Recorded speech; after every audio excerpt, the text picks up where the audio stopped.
In the time of the Beis HaMikdash, they would take branches of aravos every single day of Sukkos and stand it up on the side of the Mizbeach. This came along with certain sounding of tkiyos and teruos, etc.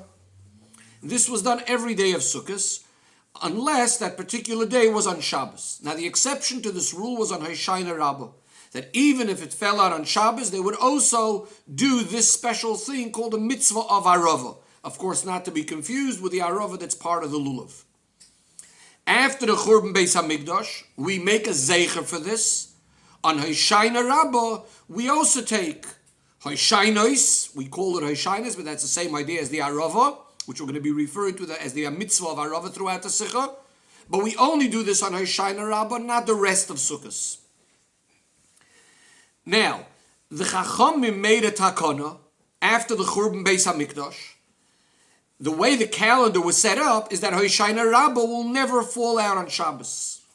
In fact, according to some Rishonim, this is one of the reasons why Rosh Hoshana is set up never to fall out on Friday, so that Hoshana Raba will not come out on Shabbos. Tosfos asks a question. We have the mitzvah of shofar, which is a mitzvah midoraisa. We have the mitzvah of lulav on the first day, a mitzvah midoraisa. And yet, Rosh Hashanah and the first day of Sukkot could fall out on Shabbos. And specifically, Hoshana Raba, we're just doing this idea to commemorate what they did in the Beis HaMikdash. So when we're doing it, it's only a minhag. And yet, we did it in a way that it shouldn't be able to fall out on Shabbos. Tosfos answers that it's specifically because it's a minhag. And the Chachamim were concerned that if we're going to skip doing it 1 year on Shabbos, then people are not going to take it as seriously, and therefore it was organized in a way that it should never fall out on Shabbos. As opposed to the shofar and lulav, which everyone obviously recognizes the seriousness of those mitzvahs. In our Sikha, what the Rebbe wants to explain is that in addition to the simple reason of why it was organized in Hoshana Raba shouldn't fall out on Shabbos, so that we won't treat this idea of taking the Hoshana lightly, the Rebbe says, "B'pnimi yisoyin yanim," there must be something much deeper going on over here of why it is that every single year we will end up doing this mitzvah of the arava, or again, as we call it, the Hoshainas that we take on Hoshana Raba. In order to understand this, the Rebbe says, first, generally speaking, there's two ways of looking at this arava that we take by the Mizbeach and the Beis HaMikdash, or later, the way we have our minhag. Is it essentially the same idea as the arava and the lulav? There's just, we do something else with it? Or is it fundamentally a different idea than the arava of the lulav?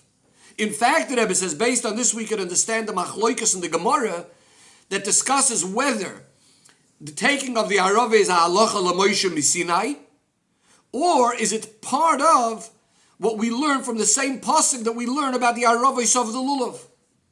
So in other words, if we learn it as part of the halacha, the pasuk of the arava of the lulav itself, then it's sort of similar to the arava of the lulav. If we say it's a halacha l'Moshe misinai, then we're basically saying this is a whole different category. In fact, in our Sikha, what the Rebbe is mainly going to be focusing on is in this way, that the arava that we take on by the Beis HaMikdash, and so too our custom that we have on Hoshana Raba is something unique and different and special, much different to the arava of the lulav. In order to explain this, the Rebbe brings a pisgam of the Friedrich Rebbe that says that the arava represents the simple Jews that fulfill mitzvahs with emunah pshuta, with simple faith.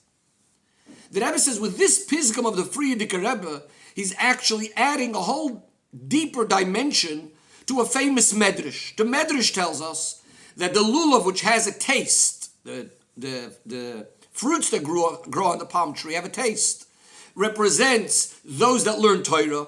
The hadassim that have a nice smell represent those that do mitzvahs. The esrog that has both a taste and a smell represent the yidden that learn Torah and do mitzvahs. And the arava that has neither represent those yidden that have neither. Now simply it sounds like the Medrash is telling us that there are actually some Jews that are not learning Torah or not doing mitzvahs. But the Friedrich Rebbe also says that in Kiyum HaTorah and mitzvahs, and the fulfillment of Torah and mitzvahs, all yidden are equal. That means all yidden are learning Torah and doing mitzvahs.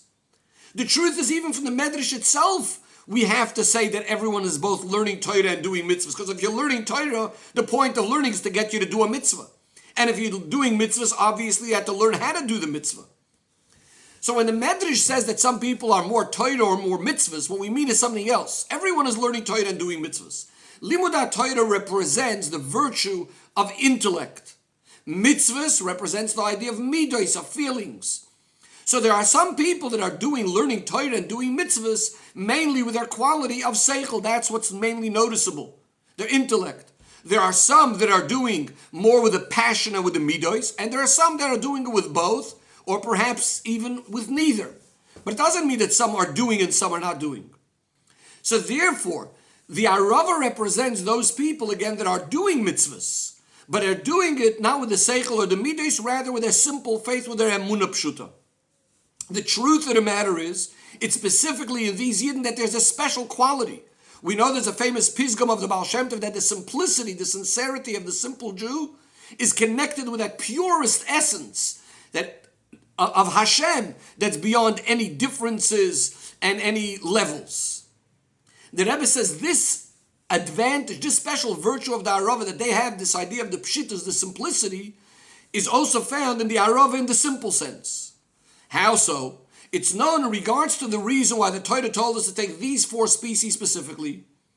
So it's brought that in these 4 things, it's because all of them represent the idea of achdus, of unity. The lulav, its leaves are always all tightly connected to the spine. They're all together.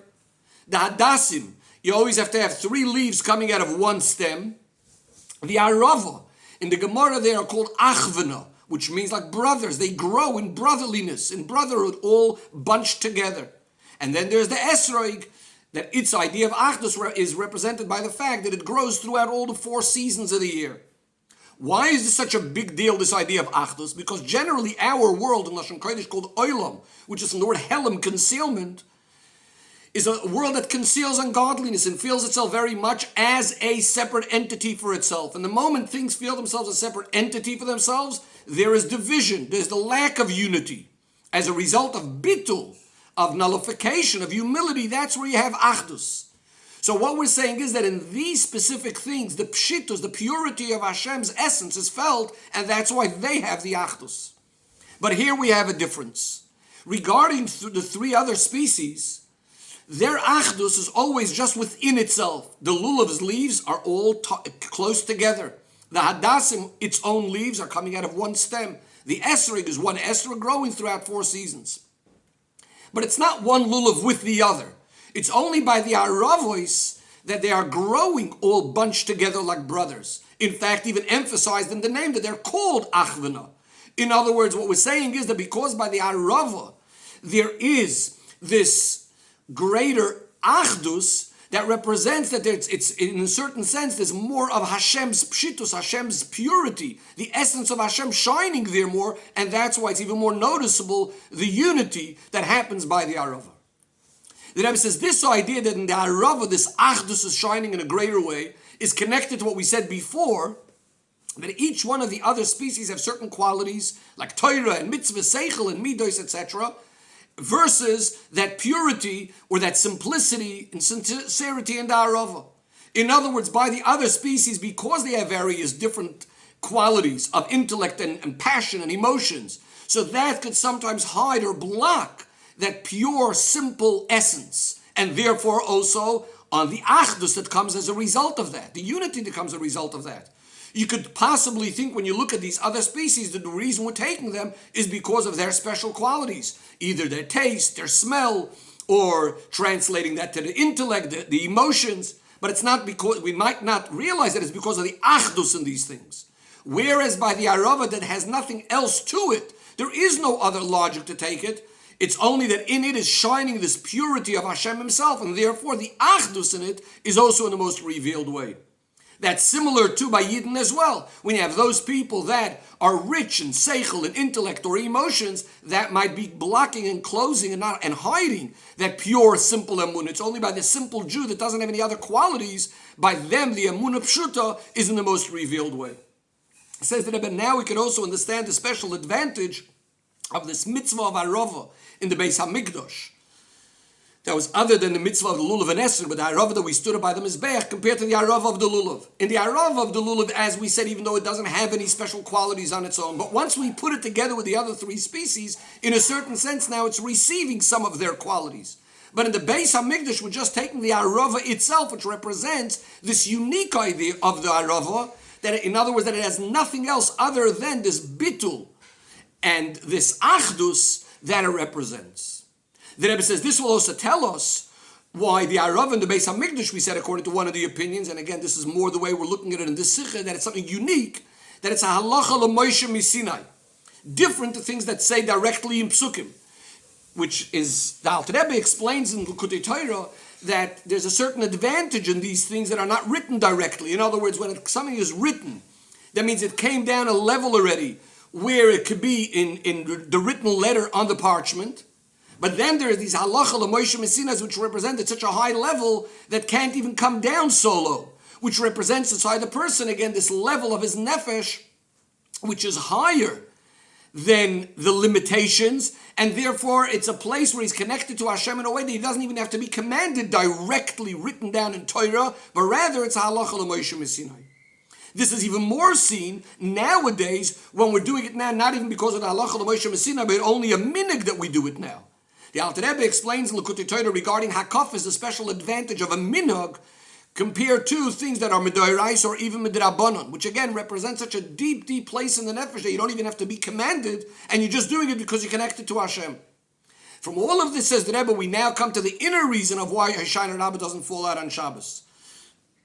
In other words, we're making sure that it'll never be a situation that we don't take these aravos on Hoshana Raba.